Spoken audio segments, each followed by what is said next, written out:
Oke teman-teman, kembali lagi di channel Investor Saham bersama Maulana Aziz. Pada kali ini kita akan membahas tentang angka kekayaan di Indonesia dan di dunia, yaitu butuh uang berapa untuk masuk komunitas top 10%, 5%, 1% orang terkaya di Indonesia dan dunia ya. Jadi eh, net worth atau kekayaan bersih jadi butuh berapa nih kalau pengen jadi orang terkaya di Indonesia dan di dunia ya, istilahnya jadi kaum minoritas lah begitu ya teman-teman. Oke, lanjut. Nah, ini nih definisi dari dulu dari net worth ya. Net worth atau kekayaan bersih ada dua yang hitungnya itu, ada yang aset tanah dan hutang itu dibawa, ada yang tidak gitu ya. Kalau yang ini yang pertama, rumus kekayaan bersih atau net worth itu aset yaitu tabungan, rumah, saham, obligasi, mobil, jam tangan, HP itu dihitung, dikurangi kita punya liabilitas atau kewajiban atau hutang. Ada hutang kartu kredit, cicilan KPR rumah dan cicilan mobil. Itu aset dijumlahkan tabungan 50 juta, rumah 500 juta, saham 100 juta, obligasi 0 juta. 0 misalkan nggak punya, mobil 100 juta, itu dijumlahkan dikurangi kewajiban atau liabilitas. Jadi totalnya net worth itu 300 juta. Ada yang menghitungnya itu seperti itu ya. Jadi aset dikurangi kewajiban baru kekayaan bersihnya net worth. Kalau saya menganut yang kedua ya untuk kekayaan bersih ini. Jadi ini nih. Nah, net worth kekayaan bersih itu hanya yang termasuk itu. Yang pertama, yang termasuk net worth atau kekayaan bersih itu hanya aset liquid. Aset liquid ini apa? Yang mudah dicairkan. Jadi kalau teman-teman besok perlu uang, P plus 2 atau H plus 1, H plus 2, itu mudah dicairkannya. Dan saya juga diamini oleh dosen SBM ITB ya, Sekolah Bisnis di Universitas di ITB, Kang Erman Sumirat, bahwa net worth itu tuh dari aset liquid, Dok. Jadi yang termasuk aset liquid itu apa? Yang pertama, kas, uang cash ya, baik di rumah, di brankas atau di tabungan di bank. Yang kedua, deposito, ketiga emas, keempat obligasi, yang kelima reksadana, yang keenam saham. Nah, itu net worth. Saya lebih setuju ini ya. Yang tidak termasuk net worth ya atau kekayaan bersih itu tanah, rumah, apartemen, ruko, mobil, motor, jam tangan, handphone, laptop, komputer, hutang. Itu tidak termasuk kekayaan bersih.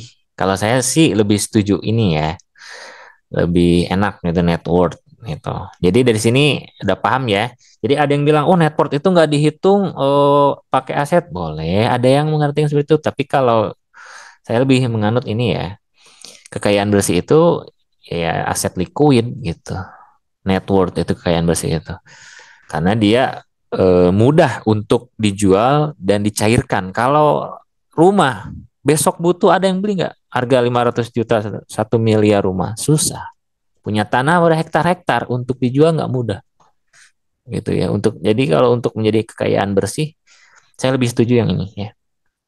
Mempunyai aset liquid ya. Oke, definisi dari sini udah jelas ya. Kalau nanti ke depan ada net worth, kekayaan bersih itu ya ini kita yang dibahas itu aset liquid ya, yang mudah dicairkan.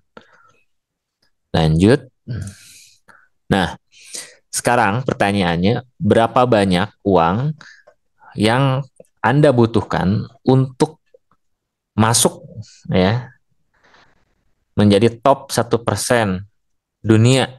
Ini pada tahun 2021. Level of net worth needed to join the wealthiest 1% in selected countries in 2021 ya, 2021. Di India pada tahun 2021. Kalau teman-teman punya 60.000 dolar Amerika, itu udah termasuk top 1% orang kaya loh. Ya, kalau dikalikan, sekarang kan saya lihat nih di Google bahwa 1 dolar Amerika dirupiahkan itu 15.390 ya. Kita kalikan. 15.390 rupiah dikali 60.000 dolar, teman-teman cukup 923.400.000. Itu teman-teman udah termasuk menjadi orang yang kaya. Nih, ya,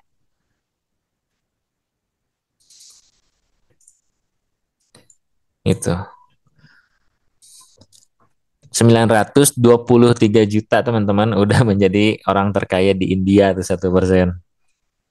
Jadi selamat buat teman-teman, harus banyak-banyak bersyukur. Ya, kalau udah punya uang di atas 900 juta, itu teman-teman ke India pada tahun 2021 itu udah termasuk orang terkaya 1% loh. Ya, sedangkan jumlah penduduk di India itu, bentar, saya jumlah penduduk India. Jumlah penduduk India tahun 2021 itu 1,4 miliar, teman-teman. Jadi kalau teman-teman masuk ke 1%-nya dari 1,4 miliar kali 1%, itu teman-teman termasuk 14 juta orang. 14 juta orang di India, top 1% loh di India. Alhamdulillah tuh teman-teman yang udah punya aset net worth kekayaan, ya net worth nih, net worth, aset likuid loh tadi, ya tidak termasuk tanah, rumah, mobil. Net worth aset likuid di atas 940 juta itu udah termasuk orang terkaya di India. Kalau di Rusia 400.000 kali 15.390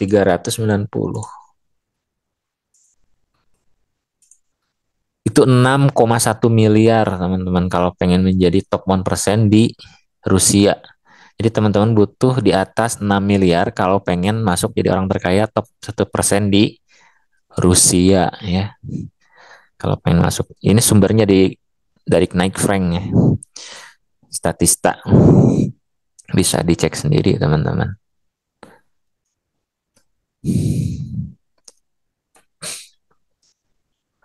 Kalau di Monaco 7,9 juta.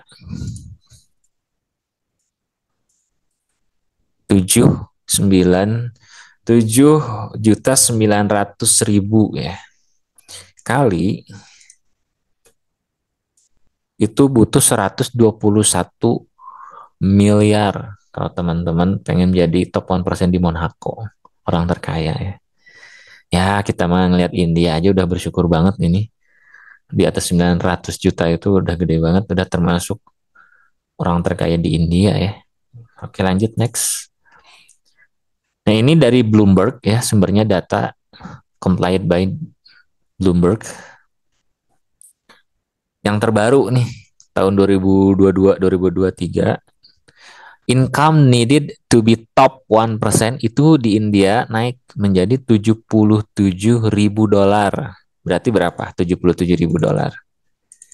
Kali 15.390. 1,1 miliar teman-teman. Ya, jadi kalau pengen menjadi orang terkaya di India sekarang tahun kemarin itu butuh di atas 1 miliar. Ya.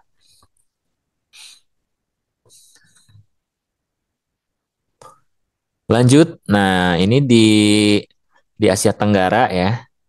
Di Indonesia sendiri, kalau teman-teman punya di antara rentang 100.000 sampai 1 juta dolar itu udah termasuk top 2% distribution of adult percent by wealth range ya.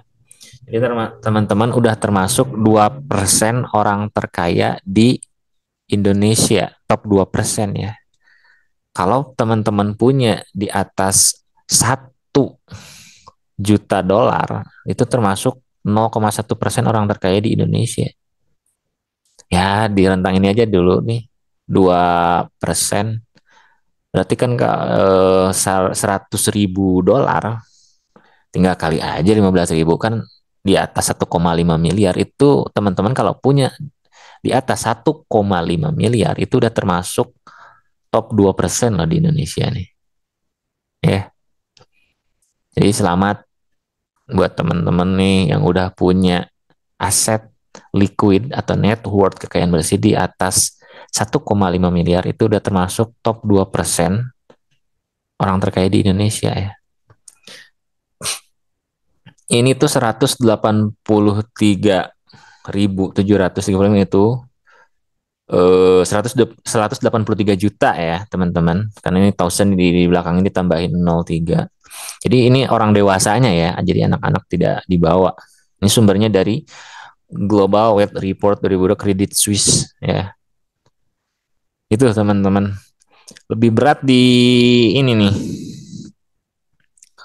Di mana? Saingannya berat di Singapura nih. 41%. Udah banyak orang-orang terkaya di Singapura ya. Jadi di Asia Tenggara yang paling banyak orang kayanya dari 1,5 miliar sampai 15 miliar itu di Singapura. Yang pertama. Yang kedua sultan-sultannya Brunei nih. 5,6%. Ya. Yang ketiganya di Malaysia. Jadi banyak orang-orang kaya ya. Tapi kan kita ngelihatnya jumlah penduduk kita kan ada 193 juta orang-orang dewasanya. Jadi top 2% pun karena memang jumlah penduduknya banyak gitu. Lanjut. Nah, ini dari Knight Frank juga, wealth sizing model. The level of net wealth needed to join the 0.1% in selected countries and territories. Di Indonesia, kalau pengen menjadi top 0,1%-nya itu perlu 130.000 dolar Amerika. Tinggal kali lah tadi. Kalau menurut Knight Frank ya, berdasarkan ukuran ini ya, berdasarkan teritori dan negara. Kali 15.350. 2 miliar lah. Itu udah termasuk 0,1% orang kaya di Indonesia. Saya akan mempresentasikan dari berbagai macam sumber ya. Nah, ini kemarin saya ikut di bulan Oktober ya, tahun 2023 di Bursa Efek Indonesia pada acara CSA Award 2023 Market Outlook. Minimum wealth to be the top 1%, 5%, and 10% in the share versus maximum wealth of the bottom 50% in the share. Ini ada global, ada nasional ya.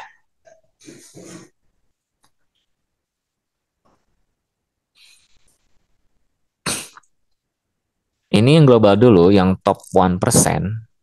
Minimum kekayaan kalau pengen masuk top 1% kekayaan di dunia. Kalau jadi teman-teman kalau pengen masuk komunitas 1%, itu kekayaan di dunia itu perlu 1 juta lah kurang lebih. 1 juta dolar Amerika ya. Untuk menjadi top 5% itu perlu 292.000. Ya kalau 1 juta kan tinggal kali 15.000 ya kurang lebih ini di atas 15 miliar, 15 miliar. Kalau top 5% 292 aja tinggal kalikan. 292 510 dikali 15.300 4,5 miliar itu udah termasuk top 5% di dunia secara global nih. Kalau top 10% ya tadi 137 aja kalikan. Ya, kali 15,2 miliar ya. Ya di atas 2 miliar lah ya kalau pengen menjadi orang kaya di global. Toh, kalau di Indonesia juga sama. Tadi di atas 1 miliaran. Ya, ini sumbernya dari Bursa Efek ya. Tadi kadang ada dari Knight Frank, ada Credit Suisse, ada Statista sumber-sumber. Ya kurang lebih di atas 1 miliar sih. Kalau pengen join di top 10%, 5%, 1% itu. Lanjut. Nah ini negara-negara akan menjadi super rich population boom. Jadi akan terjadi ledakan orang-orang kaya di dunia nih pada tahun 2020 sampai 2025 itu Indonesia puncak pertama nih, India kedua. Indonesia 67% akan terjadi UHNWI yaitu ultra high net worth individual. Jadi individual yang punya kekayaannya itu di atas lebih dari 30 juta dolar. 30 juta dolar berapa? Kali 15.000.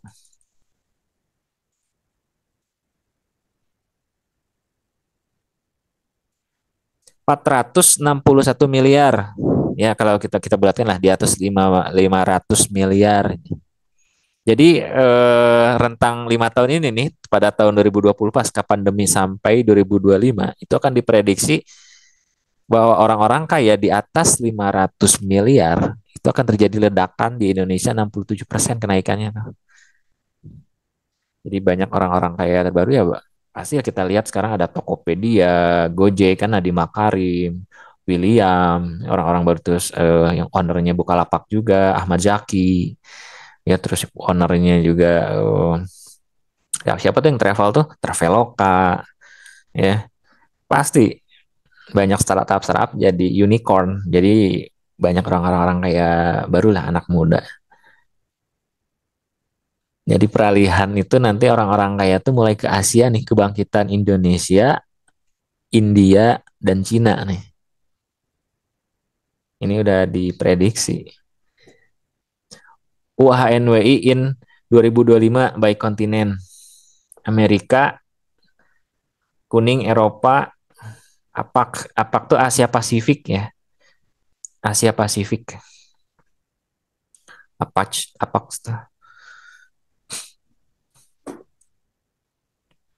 next. Nah, definisi HNWI, HNWI tadi kan ngomong-ngomong HNWI, HNWI itu apaan sih? Nah, ini nih. HNWI itu singkatan dari High Net Worth Individual. Adalah orang yang termasuk dalam kategori ini umumnya memiliki aset keuangan liquid minimal 1 juta dolar ya. 1 juta dolar berapa kali aja 15.000 berarti di atas 15 miliar itu disebutnya HNWI High Net Worth Individual.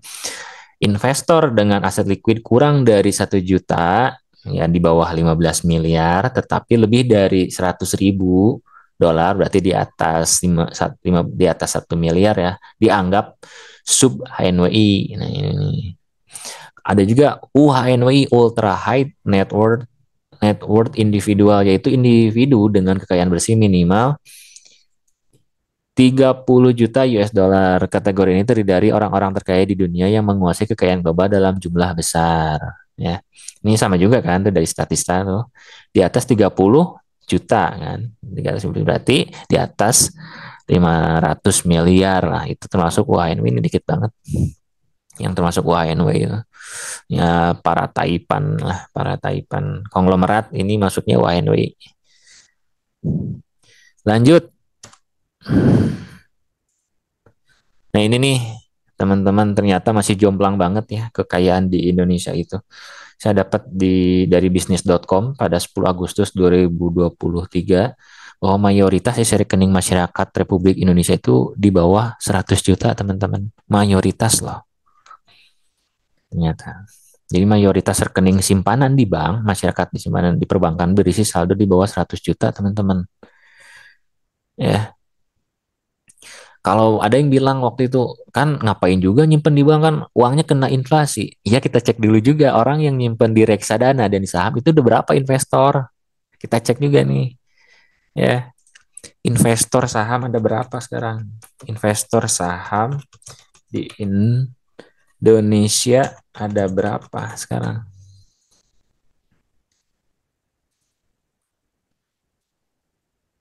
9,9 juta teman-teman.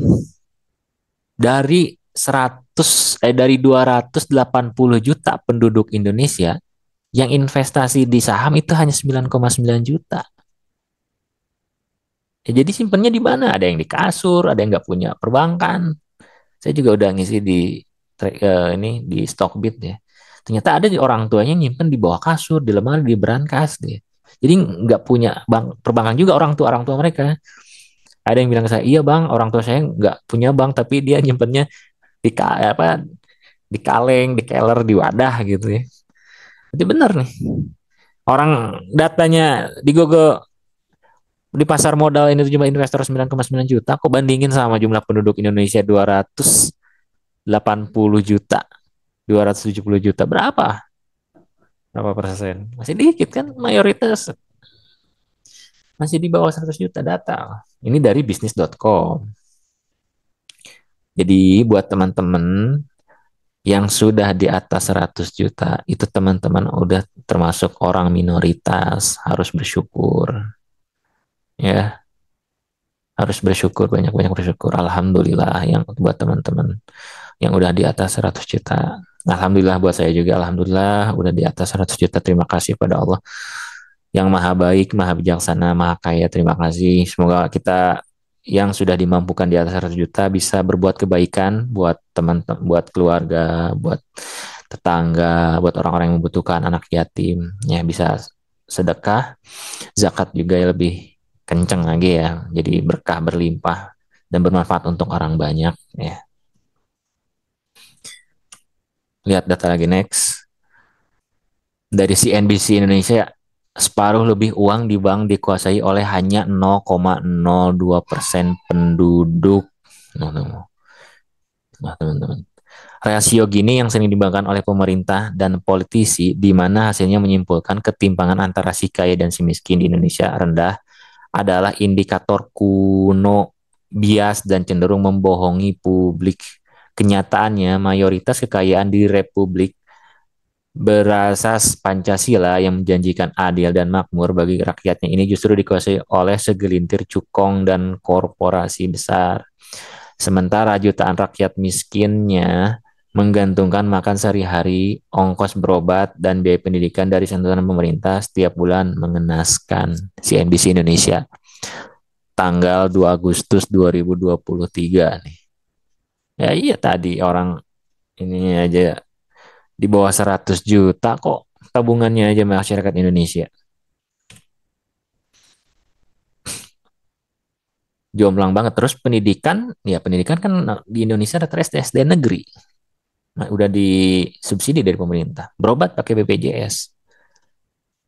Ya, gaji UMR. Bener jomplang banget. Belum lah berasaskan Pancasila adil dan makmur ini masih jomplang jauh.